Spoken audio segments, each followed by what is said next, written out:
I'm Kyle. This is Bart. And welcome to I'll Drink to That. Today we're doing a review on the Old Crow whiskey. So Old Crow Kentucky Straight Bourbon Whiskey. A lot of people say this is a rough one, including him.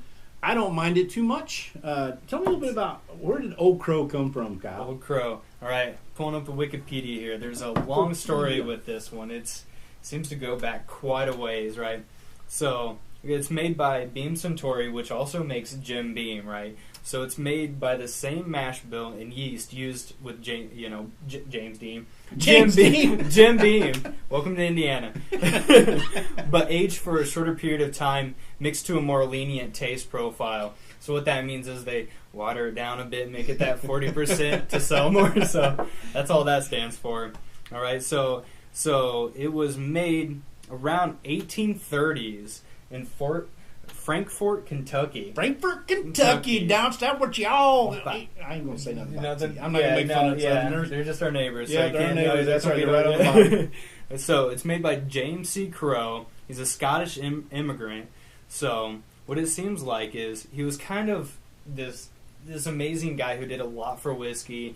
It was kind of a scientist back in the day, doing all the proofing, barreling, aging, all that kind of good stuff. So what was he? So he was like one of the first whiskey guys. It was way back in the day, yeah, 1830s. So really? he was kind of like the grandfather of doing the aging, barreling, all that kind of good stuff. And he died in 1856. Oh my right? gosh! So what's crazy about it? It's super popular. Old Crow is like it's cheap. It's cheap, but it's what, like $15 a bottle. $15 a bottle, a gallon or whatever half that is. Gallon, half gallon. I mean, that's a lot. It was said to be the favorite drink of Mark Twain. Yeah, journalist Hunter S. Thompson, which I don't know who that is. You don't know Hunter S. Thompson? Oh. He's crazy.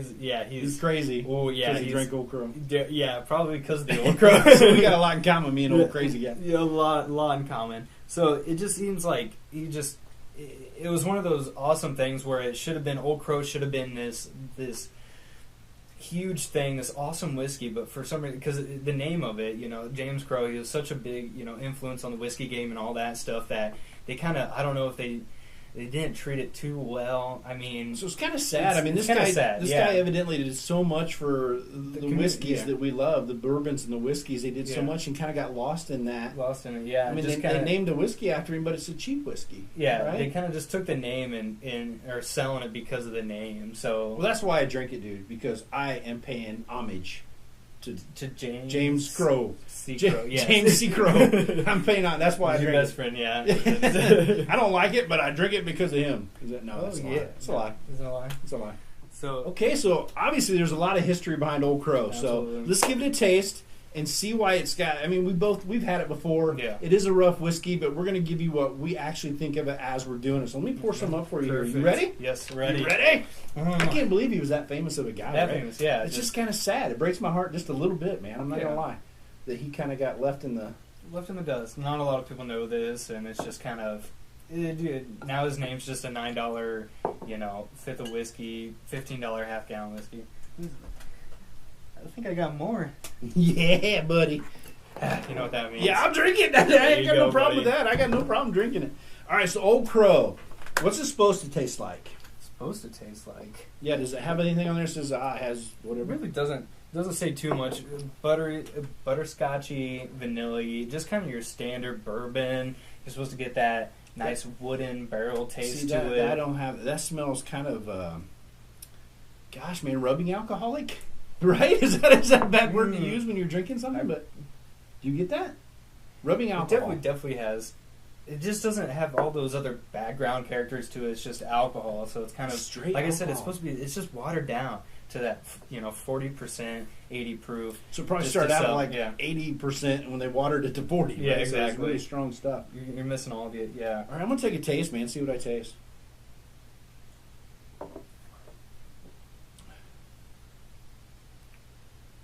Alcohol.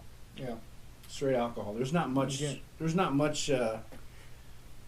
It's not a complex whiskey. There's no doubt. No doubt at all. It's just a straight bourbon whiskey. So I'm getting, the vanilla. Did you get vanilla? Yeah, a little bit of the barrel. Nothing too crazy. Nothing.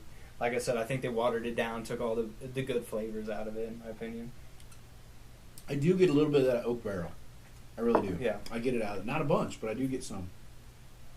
So does it taste like Jim Beam at all?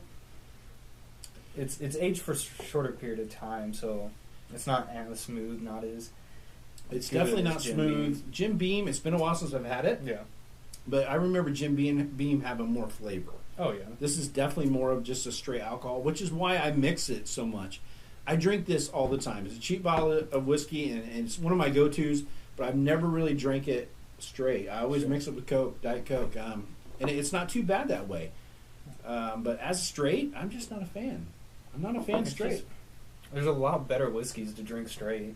Oh. So, I mean, we leave this to your watered down, Which mixing it with Pepsi or Coke Makes or me Diet sad. Coke. It really does that they put a guy that has that much history and that much Yeah. that he's done Read- for whiskey. Read up on it. Get on Wikipedia. Read up Oh, about yeah. James Crowe because, man, you'll get lost for half an hour reading the stories about everything he's done and everything for the whiskey community.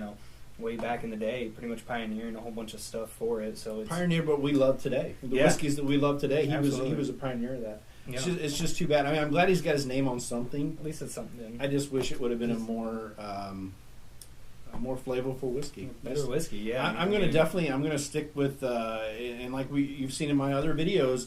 If it gets me drunk, it always registers a 5. Always is a 5 if it gets me drunk.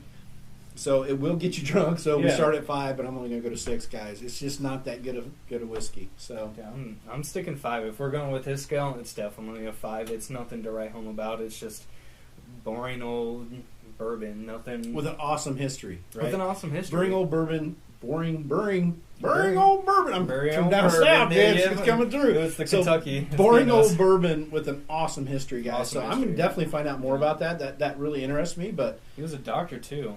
when Dr. James Crowe invented the sour mash process. Wow, that is just cool. Dr. Yeah. James. Yeah. Dr. Crowe. That's just amazing. So yeah, Yeah. if you're interested, do some research. I know I'm going to find out about it, but as far as a drinking whiskey, straight whiskey, it's not going to happen for me. It's definitely not. It's going to be a mixed up stuff. So anyway, with that being said, that's just our opinion, guys. And last call, Last call. bottoms up, and Bottoms I'll up. drink to that. Thanks for watching, guys. I appreciate it.